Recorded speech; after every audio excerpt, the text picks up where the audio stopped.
우리 주변에는 신학서적이 넘쳐나고 인터넷을 켜면 언제 어디서나 대단한 설교를 들을 수 있으며 성경 지식에 대한 정보는 홍수를 이루고 있습니다. 성경과 관련된 전문성은 단지 목사만의 고유 영역이 아니게 되었습니다. 언제 어디서나 신학적 지식은 열려있고 쉽게 접근할 수 있게 되었습니다. 그래서 신학적 판단과 성경에 따른 신학적 견해를 일반 성도들도 교회 안에서 자유롭게 토론할 수 있는 수준까지 가게 된 것입니다. 그러나 이렇게 신학적 판단과 지식이 풍성함에 비례하여 진정한 신앙의 실상을 들여다보면 수많은 그리스도인들이 무기력과 영적 영양실조에 허덕이고 있다는 것입니다. 이것은 마치 자기 가방에 온갖 영양분이 될 만한 식량을 지고서도 정작 입으로 먹지 못하여 굶어버리는 어리석은 사람이 되는 것처럼 말이지요. 머리로는 많은 것을 아는 것 같으나 그 지식이 영혼의 양식이 되지 못하여 세상의 작은 유혹과 사조에도 쉽게 흔들리고 마는 것이지요. 우리가 하나님의 말씀을 성령의 가마 속에서 영혼의 양식으로 소화되지 못하고 그저 무거운 지식의 짐으로만 지게 된다면 이러한 현상이 일어나게 되어 있습니다. 배고픔은 여러 유혹을 받을 수 있는 가장 좋은 상태가 됩니다. 하나님의 말씀을 제대로 받지 못하고 먹지 못하여 영적 배고픔에 있는 사람의 특징은 오늘 말씀에 있는 것 같이 육신을 쫓는 사람이 되고 그 육신의 생각은 사망이 되고 결국 하나님과 원수가 되는 것입니다. 이렇게 육신에 사로잡힌 사람은 하나님의 말씀이 있다고 할지라도 하나님의 말씀에 따라 순종하지 못할 뿐만 아니라 하나님을 기쁘시게 할 수 없는 것입니다. 정말 이 혼탁하고 배교의 위험이 가득한 시대 속에서 우리가 어떤 영적 상태에 놓여 있느냐에 따라 하나님께서 요구하시는 삶을 살아갈 수 있는지 없는지가 명확해지게 되는 것입니다. 5절 말씀에 있는 것처럼 육신을 쫓는 자는 육신의 일을, 영을 쫓는 자는 영의 일을 생각하게 되는 것이죠. 성경은 인간을 도덕적이나 혹은 윤리적인 세상의 기준이 아니라 하나님의 거룩하신 표준에 따라 세 가지 종류로 나누어 말씀하고 있습니다. 그 첫 번째는 고린도전서 2장 14절에 등장하는 육에 속한 사람입니다. 말씀 읽죠. 육에 속한 사람은 하나님의 성령의 일을 받지 아니하나니 저희에게는 미련하게 보이며 또 깨닫지도 못하나니 이런 일을 영적으로라야 분별함이니라. 육에 속한 것은 헬라어로 푸시케라고 함으로써 인간의 자연적인 영혼 작용과 본성으로 살아가는 자연인을 뜻하고 있습니다. 이런 사람은 세상의 학문과 이성적 능력이 뛰어나지만 그 학문과 능력이 하나님의 영이신 성령의 일하심을 믿지 않게 됩니다. 왜냐하면 그들의 지성으로는 십자가의 도리와 하나님의 일하심이 미련하고 불합리하게 보이기 때문입니다.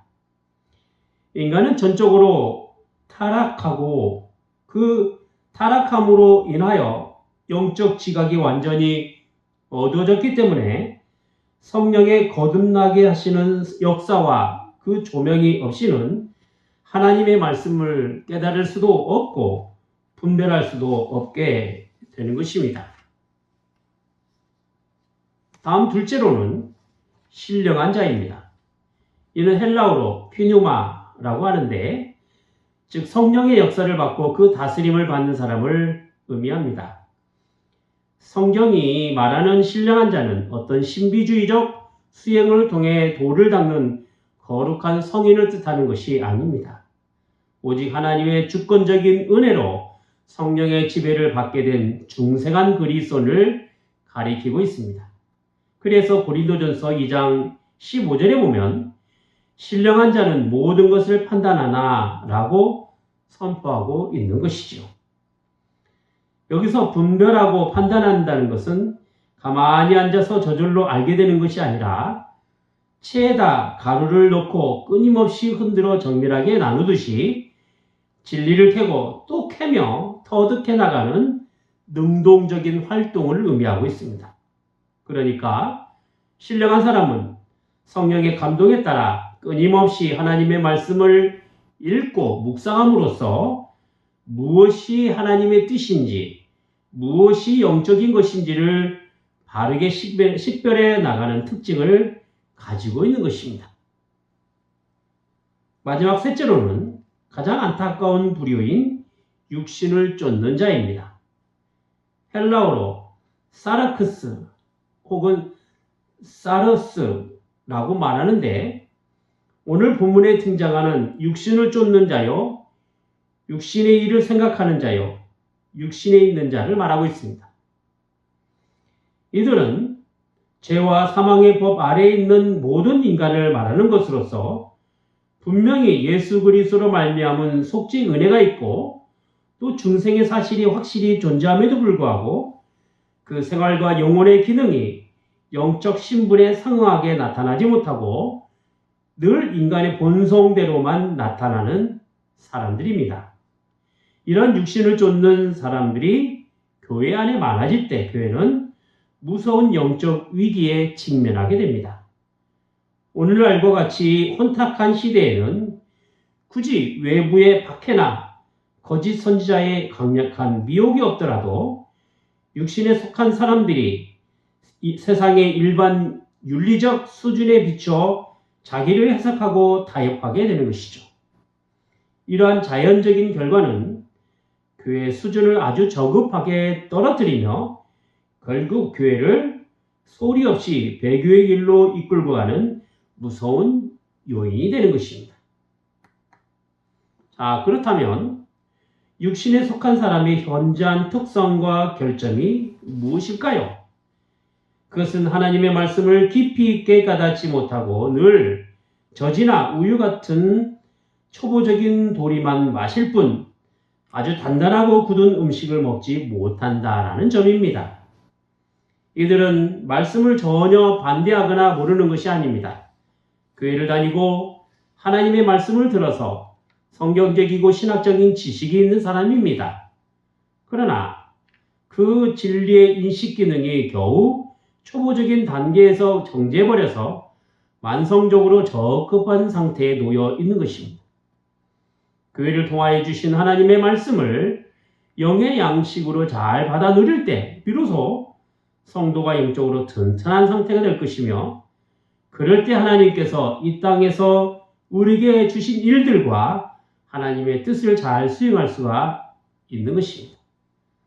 하지만 육신에 속하여 만성적 미성숙에 빠진 사람들은 정작 삶의 현장에서 하나님의 통치와 주권을 실현해야 할 때 아무런 힘도 발휘하지 못하고 영적 영양실조의 무기력함에 머물게 되는 것입니다. 이렇게 사람이 육신을 쫓는 동안에는 하나님의 말씀에 따른 참된 도리를 믿음으로 반응할 수가 없게 되는 것입니다. 이 상태에서는 아무리 많은 설교를 듣고 그리고 성경을 배워도 그것은 그저 객관적인 정보나 보도 내용으로만 남을 뿐입니다. 말씀이 내 영혼의 양식으로 소화되어서 피와 살으로 변하지 않게 된다면 그 지식은 도리어 등에 짊어지고 가야 하는 무거운 짐이 되고 마는 것입니다. 우리가 하나님의 말씀을 들으면서 자신에게 무거운 율법의 짐처럼 여기는 것은 그 말씀이 자신의 영혼을 살찌게 만드는 음식으로 먹어 소화되지 않는 까닭입니다. 음식을 싸들고 가게 되면 그 음식의 무게 때문에 허덕거리지만 음식을 입으로 먹어서 뱃속에 넣으면 영양과 기운을 얻어 힘차게 걸어갈 수 있는 것과 같은 이치입니다. 성령의 가마 없이 쌓아올린 지식의 짐은 시간이 지나면 무거워서 흘러버리거나 잊어버리게 되고 결국 남아 있는 것이 없는 허망한 종교 생활로 끝나게 되는 것입니다. 말씀이 올바르게 소화되어 영혼의 중심을 잡지 못하면 그 빈자리에 육신의 생각과 인간적인 사상들이 가시덤불처럼 무성하게 자라나기 시작합니다. 진리에 대한 정당한 인식 대신에 알지 못함과 제멋대로의 해석, 자기 마음대로 붙인 생각들이 그 마음을 부패하게 만드는 것입니다.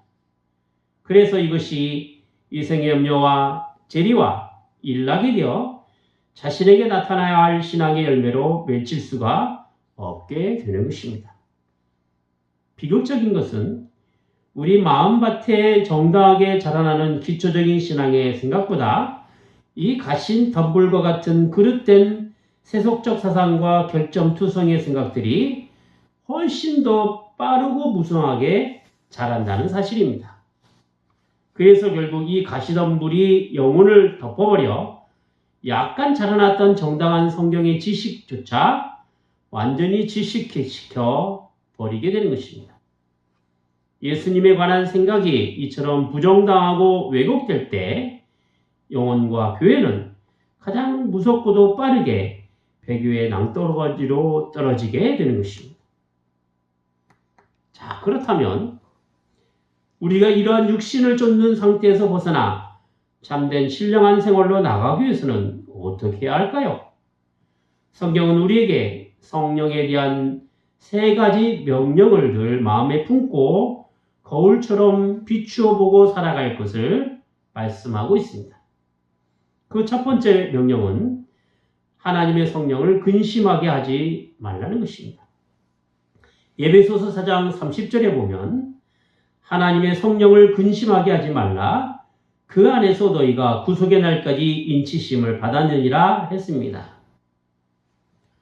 성경을 도덕주의식으로 가르치는 교사들은 성령을 근심하게 하지 말라는 말을 단순히 우리가 도덕적인 죄를 짓고 회개하지 않을 때로만 축소해서 해석하고 있습니다. 그러나 하나님의 말씀은 성령께서 우리 안에서 말씀을 조명하시고 진리를 깨닫게 하려 하실 때 우리가 그 가르침을 거부하거나 육신의 고집을 피우거나 할 때 성령께서 가장 깊이 상심하시고 슬퍼하신다는 사실을 가르치고 있습니다. 성령을 슬프게 하면서 우리 영혼의 참된 평강과 보람을 누릴 길은 결단코 없습니다. 두 번째 명령은 성령을 소멸하지 말라는 것입니다. 성령을 소멸한다는 것은 성령께서 하나님의 말씀을 통하여 우리에게 어떤 감동을 주고 또 말씀의 빛을 비춰주셔서 진리를 깨닫게 하시고 그리고 순종을 재촉하실 때 지금은 다른 바쁜 일이 있어 나중에 하겠습니다 라고 거절하거나 혹은 적극적으로 아닙니다, 안 돼요 라고 거부하는 완고함을 가질 때를 뜻하고 있습니다. 여기서 우리가 기억해야 할 것은 성령을 소멸한다는 말이 성령이 우리 안에서 완전히 없어지거나 떠나버리신다는 뜻이 아니라는 분명한 사실입니다.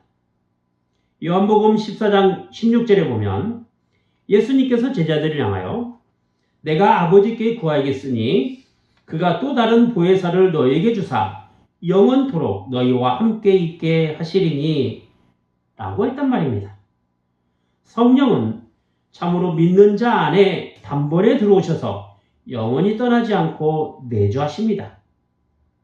다만 우리가 그분의 역사하심을 가로막고 불을 끄듯 가라앉힐 때 우리의 영적 기능이 마비될 뿐이죠. 세 번째 명령은 적극적인 명령으로 성령을 쫓아 행하라 라는 것입니다.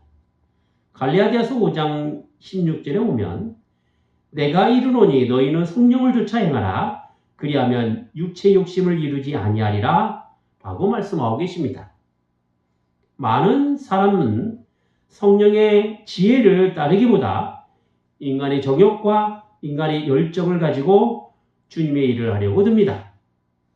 고린도 교회가 나는 바울에게 나는 아볼로에게라고 하며 시기하고 분쟁하며 갈라졌던 그 원인은 거룩한 신령한 판단 때문이 아니라 바로 이 인간적인 열정으로 당을 지어 자기 편에 열심을 낸 까닭입니다. 영적 분별력이 없으면 세상의 잘못된 사상이나 틀린 교리로부터 우리를 엄격하게 나누고 끊어낼 수가 없는 것입니다. 로마 가톨릭으로부터 개혁해야만 했던 종교개혁은 오직 하나님의 말씀과 성령의 진리 체계 위에 교회를 바로 세우려는 인간의 열심이 아니라 성령의 역사입니다. 왜냐하면 교회가 잘못을 해왔던 행동이나 사상 그리고 틀린 교리로부터 엄격하게 개혁한 일이었기 때문입니다. 우리가 성령을 쫓아 행할 수 있는 근거는 이미 우리 안에 성령께서 거하시도록 성령의 전으로 허락하여 주셨기 때문입니다. 고린도전서 3장 16절과 17절을 보세요. 너희가 하나님의 성전인 것과 하나님의 성령이 너희 안에 거하시는 줄을 너희가 알지 못하느뇨. 누구든지 하나님의 성전을 더럽히면 하나님이 그 사람을 멸하시리라. 하나님의 성전은 거룩하니 너희도 그러하니라. 이렇게 말씀하셨죠. 예수님을 나의 구주로 고백한 사람들에게는 성령께서 한 인격자로서 그 거처를 정하시고 영원히 그와 함께 하십니다.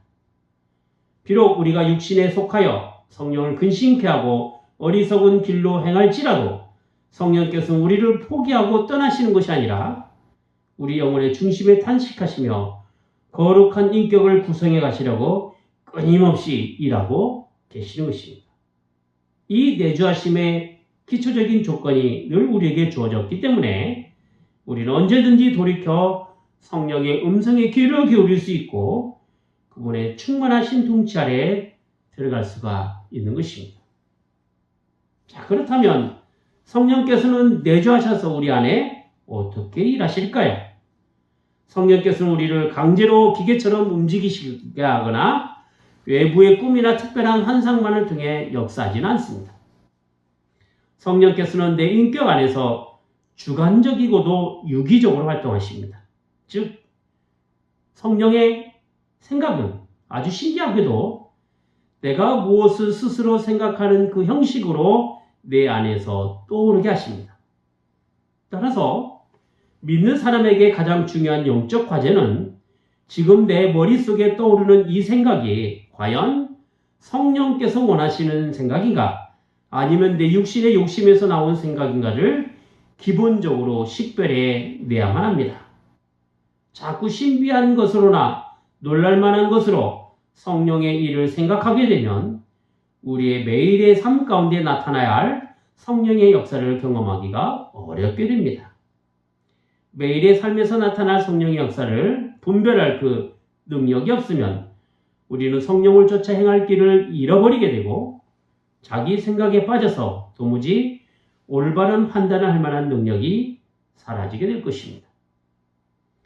성령께서 원하시는 생각인가에 대한 식별과 선택은 오직 예수 그리스도를 믿고 거듭나서 성화의 길을 걷는 사람만이 할 수가 있습니다. 물론 거듭났다고 해서 우리 영혼에 전에는 없었던 새로운 지성이나 그 감정이라는 요소가 하나 더 결합하는 것은 분명 아닙니다. 우리가 알고 느끼고 경험하는 것은 동일합니다. 하지만 거듭난 사람에게는 도저히 인간의 힘으로는 발휘할 수 없는 초자연적인 사실이 하나 있습니다. 그것은 바로 예수 그리스도를 통하여 부여받은 구원의 생명으로 알아가고 느끼고 경험한다는 것입니다. 이것은 마치 보이지 않는 강력한 전파가 송신소로부터 수신기 안으로 끊임없이 흘러들어와 기계를 작동하듯이 그리스도의 영원한 생명이 성령을 통해 우리 영혼에 계속 공급되는 것입니다. 이 새로운 생명의 공급력 때문에 주님의 인격과 성품을 닮아갈 수 있게 되는 것이고 그럴 때 비로소 우리는 육신을 이기고 그리스도께서 원하시는 거룩한 인격의 열매를 맺어갈 수가 있는 것입니다. 우리는 지금 교회가 세상과 구별되지 못하고 급격하게 떨어져가는 영적 배교의 시대를 살아가고 있습니다. 이 위기를 돌파하는 유일한 길은 우리가 육신에 속한 미성숙한 자리에서 일어나 성령을 쫓아 행하는 신령한 자리에 가 있는 것입니다. 하나님의 말씀은 단순한 지식을 얻는 지적 수단이 아니고 그러한 지적인 암 또한 자기의 삶에 짊어져야 될 무거운 짐도 아닙니다. 하나님의 말씀은 성령의 감동을 통하여 자기 영혼을 살찌우는 생명의 양식으로 섭취해야 합니다. 예수님께서 말씀하셨습니다. 요한복음 6장 36절에 보면 예수께서 가라사대 내가 곧 생명의 떡이니 내게 오는 자는 결코 줄이지 아니할 터이요 나를 믿는 자는 영원히 목마르지 아니하리라. 예수 그리스도의 십자가 위에서 죽으신 그 대속의 그 은혜가 여전히 영의 양식인 영원한 생명의 떡으로 오셔서 택한 백성들을 향한 구원이 되셨던 것입니다. 우리는 이 생명의 떡이 되신 예수님을 믿음으로 말미암아 하나님의 말씀 안에서 영혼을 살찌우게 되는 것입니다. 강팍하고 어리석은 이 시대를 향하여 과연 우리의 삶은 무엇에 반응하고 살아가며 어디로 향하여 가야만 할 것인가? 여기에 대한 거룩한 질문을 우리 스스로 해야만 합니다. 그래야만이 이 어두운 시대에 육신을 쫓지 않고 우리 안에 성전 삼고 계신 성령을 쫓아 살아갈 수가 있는 것입니다. 지금 내가 생각하고 있는 것이 과연 성령을 쫓아서 하고 있는 생각인가? 아니면 육신의 열정으로 하는 생각인가를 늘 하나님의 말씀으로 점검해야 합니다. 그래서 성령의 감동으로 기록된 그 하나님의 말씀에 따라 기준을 두고 내 생각을 철저히 그 기준되는 성령에 비춰 자기의 것들을 버려야 합니다. 우리 안에 공급되는 주님의 영원한 생명으로 감동되고 또 경험되어져서 영원한 생명에 잇대어 살아가는 삶이 되어야 합니다. 그리할 때 성령께서 우리 안에 이 놀라운 생수의 강이 흘러나게 하시며 단단한 식물을 먹는 장성한 그리스도인으로서 이 어두운 시대 속에 교회를 거룩하게 세워가고 지키는 영광스러운 성도로 우리 모두를 세워주실 것입니다. 오늘 본문 말씀 1절과 2절에는 우리가 가지고 있는 영적 상태에 대해서 성경은 이렇게 선언하고 있습니다. 그러므로 이제 그리스도 예수 안에 있는 자에게는 결코 정죄함이 없나니 이는 그리스도 예수 안에 있는 생명의 성령의 법이 죄와 사망의 법에서 너를 해방하였습니다. 우리는 지금 예수 그리스도 안에서 죄와 사망의 법에서 해방되었습니다. 우리는 지금 성령의 법으로 살아가는 성도들입니다. 이제는 예수 그리스도 안에서 결코 정죄함이 없는 것이죠. 그래서 우리의 존재는 육신을 쫓지 않는 것이요 육신의 생각을 하지 않는 것이고 하나님과 원수가 아닌 것입니다. 오히려 우리는 생명과 평안으로 살아가는 존재가 되고 하나님을 기쁘시게 해드리는 하나님의 사람들이 되는 것이죠. 기도하겠습니다. 거룩하신 하나님 아버지, 이 땅에 살아가는 인생들의 삶이란 언제나 불안과 불의가 가득한 세상이요 거짓과 욕망이 판을 치는 이 세상에서의 삶이온데 자칫 저희가 하나님의 은혜를 잊고서 자기 잘난 맛에 살거나 자기 주장에 따라 성령을 근심시키거나 또한 소멸하는 어리석은 일을 행하고 있지는 않는지 늘 저희 영혼의 기능에 민감하게 반응하게 하여 주시옵소서.